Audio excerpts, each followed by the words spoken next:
What's going on? It is Luke, and today we're going to be going into a video which is something that always has to be sort of said if it happens. It's when you lose money, or in this case, losing about £2,500 in the matter of a couple of weeks from shipments or shipment problems, and not just one type of shipment problem, a couple of issues that I've noticed that crops up that was baffling, to say the least, in some aspects. Some of them I now learned from it, and I'm going to implement that moving forward. But it's just something that, you don't, and they excuse the haircut this Saturday. Finally, they opened back up.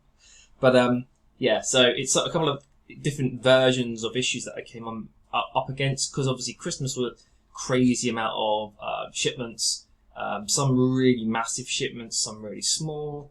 But, all the different types that you could think of probably will happen over a Christmas period. Again, Amazon will probably rushing. There were certain things that they probably would do then differently than they're doing the rest of the year.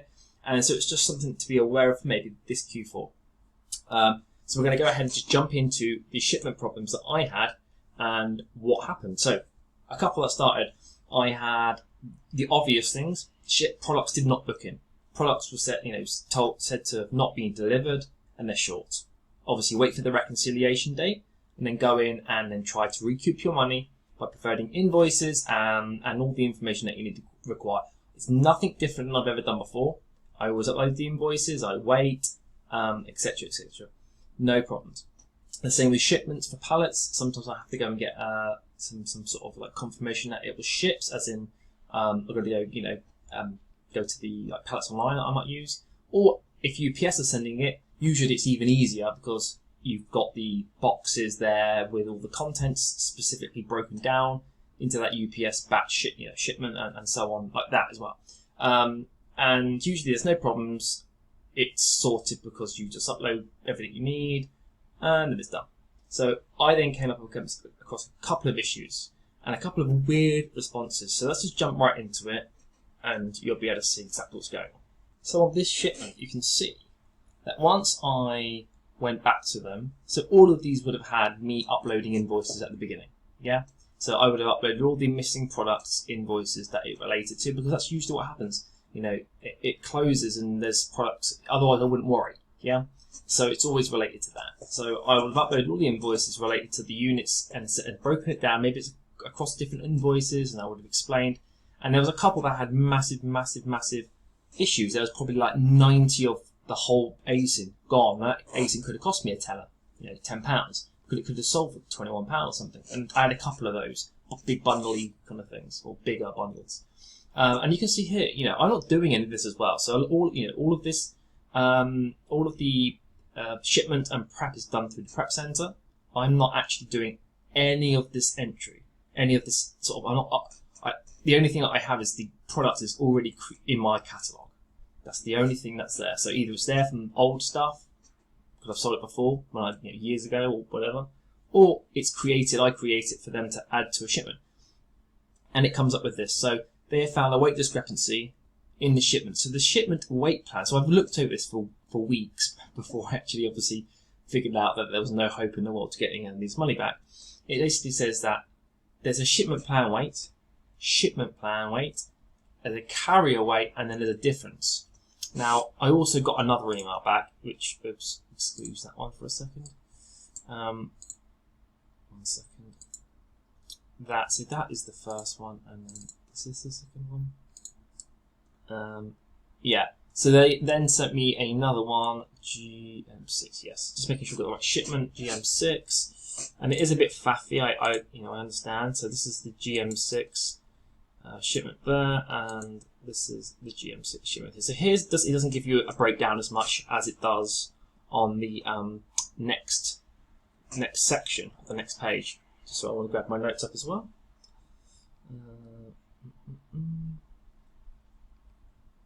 Okay.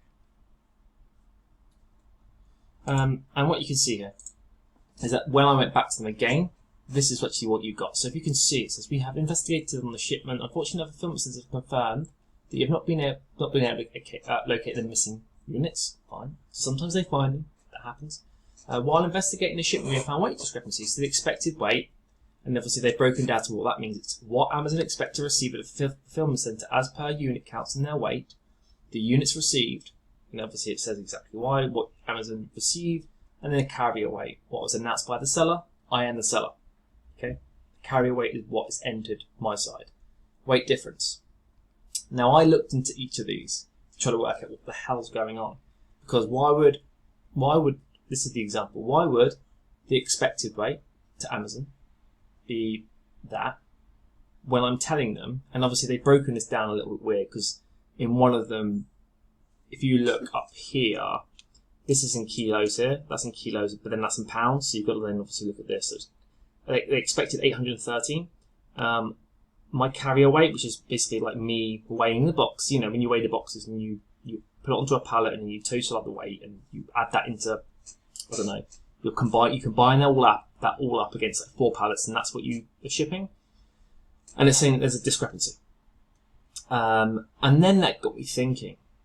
So what I realised is, number one, I'm now adding on extra weights to the carrier weight all the time, because when you're wearing your boxes and you're adding it on, and you say this box is 15, this box is 15 kg, whatever it is, what happens is that, and you total that up. Pallet 1 is 8 boxes at 15.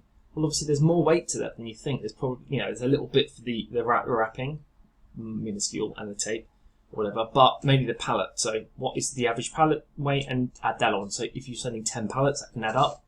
That can actually add up a bit. But I'm making sure that I'm getting more accurately closer to the actual shipping weight, or the carrier, so the actual weight. But again, it's not too obvious either. But I'm just thinking, the actual weight shipped. Well, the weight shipped will be the weight shipped. If I'm shipping a bottle, and then I've got to wrap it up and take it to the post office, it's not the bottle's weight, it's the package I'm sending. Yeah, that's how and yeah, maybe I'm wrong. So if anyone knows and actually knows the specifics behind it, you can advise. But that's the way I see it now. And then I started thinking, well, why would they be? So where did they get the expected weight from? Because I'm clearly not telling them that it's 814 kilograms, because the carrier weight is me announcing what I'm putting. That is the products. Well, this is probably against the product page. Obviously, they go through. They attribute a weight. But where do they get the fees from? They get the fees from certain products that they have on the catalogue, and they weigh. It's entered the measurements and the weights. I believe that because, obviously, let's say that this shipment's over 10 pallets, sending in 5,000 units. If you've got a little discrepancy against every, one product, just the tiniest amount, 5,000, that could be 5,000, whatever, not 500 kilograms, but yeah, that could be, I don't know, 50, 500, 250. You could find a way for it to be a discrepancy of 247 kilos or whatever. So even if it was half that, and then there was missing, so obviously the weight was, maybe there's a pallet that wasn't delivered. They said it all got delivered, but again, I don't know. That's the problem when you do this. And all of this was outside my control.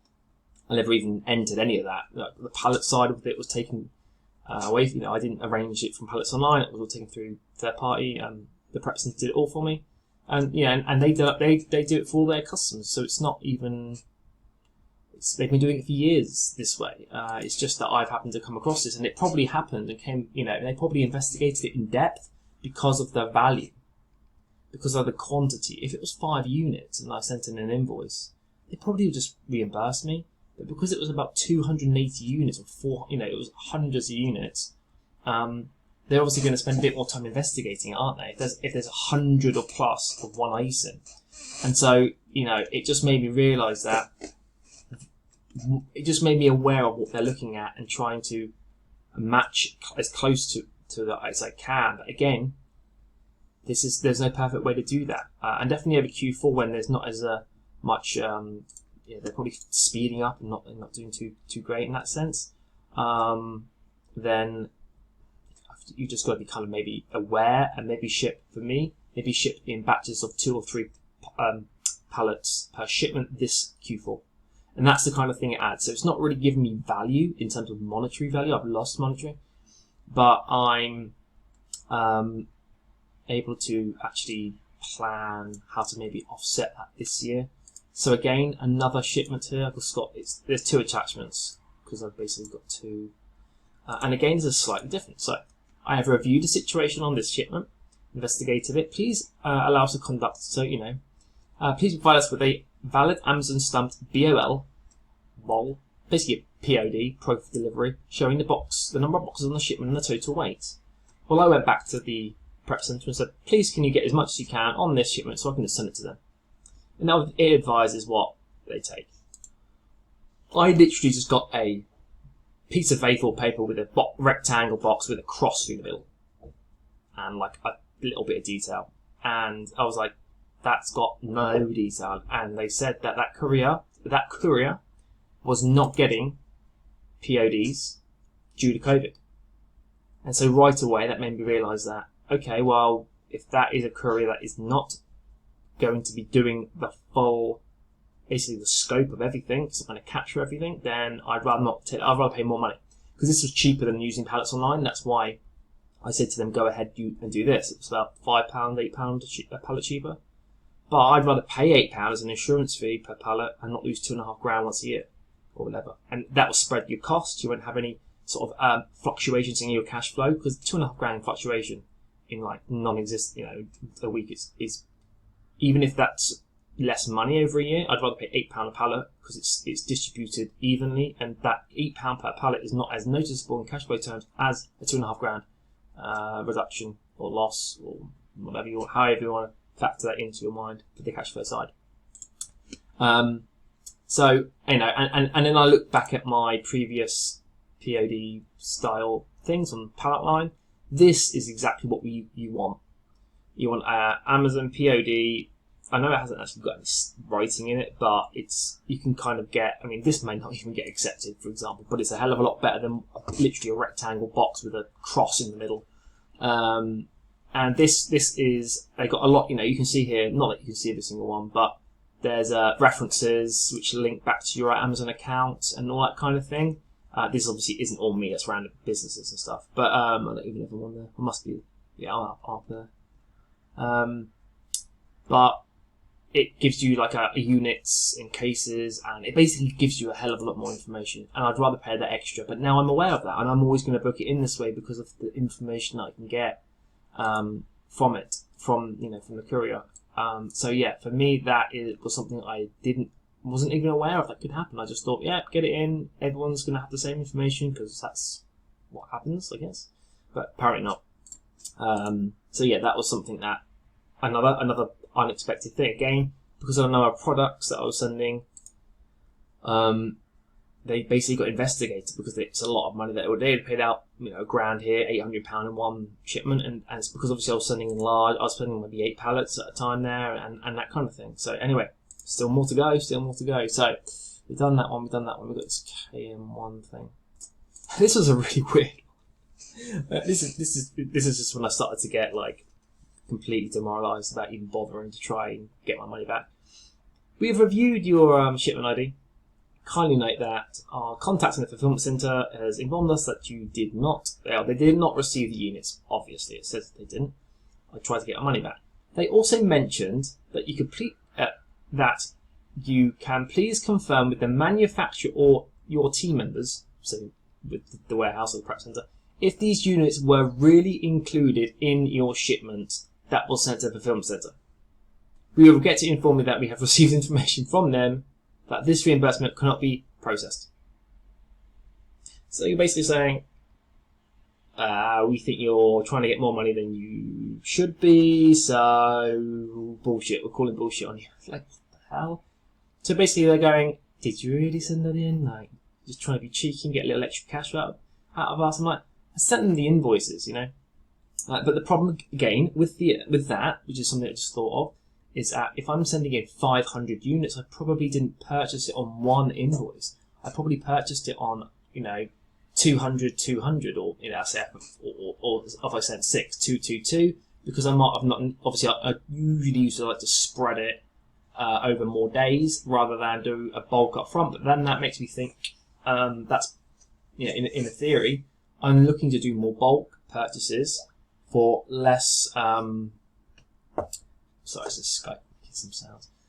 For less work, because you can just do one purchase and not have to make many multiples, and then that means a whole shipment should show up on one invoice, and it just looks a lot more professional rather than something like 20 invoices with like 20 there, 16 there, 1 there, and that does happen. And I even did it last year to get some deals, but again, as you grow, you're opening yourself up to, well, even I was thinking it's like I sent them 5 invoices, 2 from 2 different retailers for the same item, and it starts to really get, it gets a bit confusing. You don't want to confuse it because you want it to be, you want them to ask less questions by literally seeing wholesale invoice if you can, or I don't know, whatever, and then the full quantity, the dates to be basically the same. You know what I mean?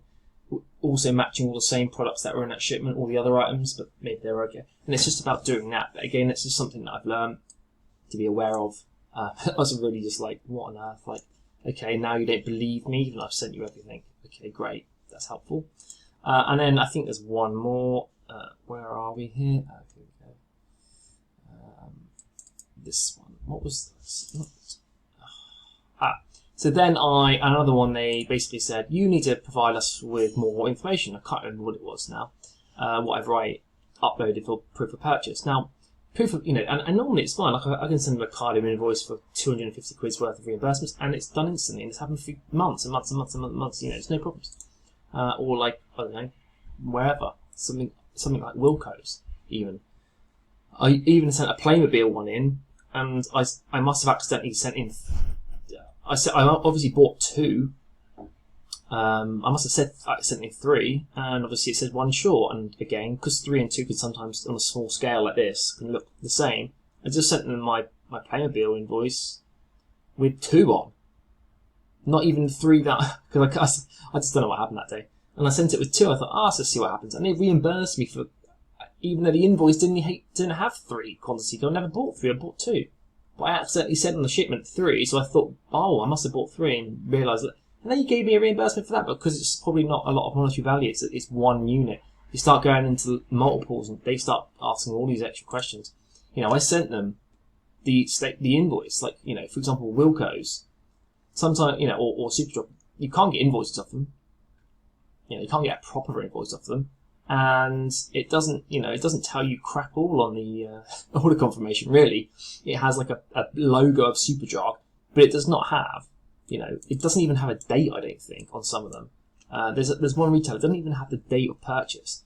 Full name and address of invoice issuer. Superdrug don't, they're not all, this isn't relatable to all Superdrug, but there's things in here, it's like, okay, I can provide that, the quantity, the date, and anything that, and it's like, okay, it's like the date of delivery, the proof of, product name, it's kind of the same stuff. Manufacturer's signature or stamp, and and then I'm like, okay, well, that's not going to work, is it? And it just gives you these added layers of understanding of what's going on. I just want to find that. Where did that notes go? I had here we go. And just to go over a couple of points, one of these shipments were just UPS boxes, and to me, I was like, anything that's UPS, just the standard, should be almost a guarantee to submit your invoices and get your money back. No, that's not a guarantee. I'll just leave that on the background so you can see my lovely logo. Also, the stamped bottle proof of delivery. Now I know that, and now I'm trying to make sure that I include as much information as I can. And also don't complicate the shipments, don't go, I'm going to be picky, I'm going to try to put 6 in there, 1 in. You can, and it's probably okay as a smaller seller, but as you grow, obviously if you're going to have to start submitting 6 invoices and highlighting 6 on there, 1 on, it just gets messy, and also it can look like you're trying to fit the bill. You're trying to fit the bill. You're trying to actually make that quantity work by finding old invoices and stuff like that. So, you want to make it as simple as possible. Not weight box. Yeah, and the thing is as well, you got to be aware of is that on some of those pallet shipments, when you do the Excel upload, it does not ask you for box sizes and weights, the actual individual. It just asks you for the total pallet weight. Pallets weight. So if you've got 10, 2,500 kilos, let's just say, that is the weight you enter Obviously, you want to make sure your boxes aren't going to go over per box threshold. Is it 23 per box? Well, mine's normally 15 or below. That's I just can't even get any more in it. But you know, the information that you're providing there is so generic that is potentially opening you up as a risk side of things to issues with sending maybe 10, in Q4 sending 10 pallets and sending a hell of a lot of units, maybe 6,000, 7,000, 8,000. And then if you have problems with it, and if they don't book it in properly, or maybe some pallets go missing, it's all those kind of things that you do open yourself up for. And so maybe it is worth taking less of a cost saving on the 10 pallets, maybe over Q4, and focusing on 2-3 pallets, so that if you have a problem, it's against a smaller percentage of products. Let's say it's 20%. It's going to happen 3 times at 25% of my inventory. Well, if you've got 25% of 10 pallets, there's a hell of a lot more units to go wrong than 25% of 3 pallets or 2 pallets, or whatever that sweet spot is. I think it's 3 pallets.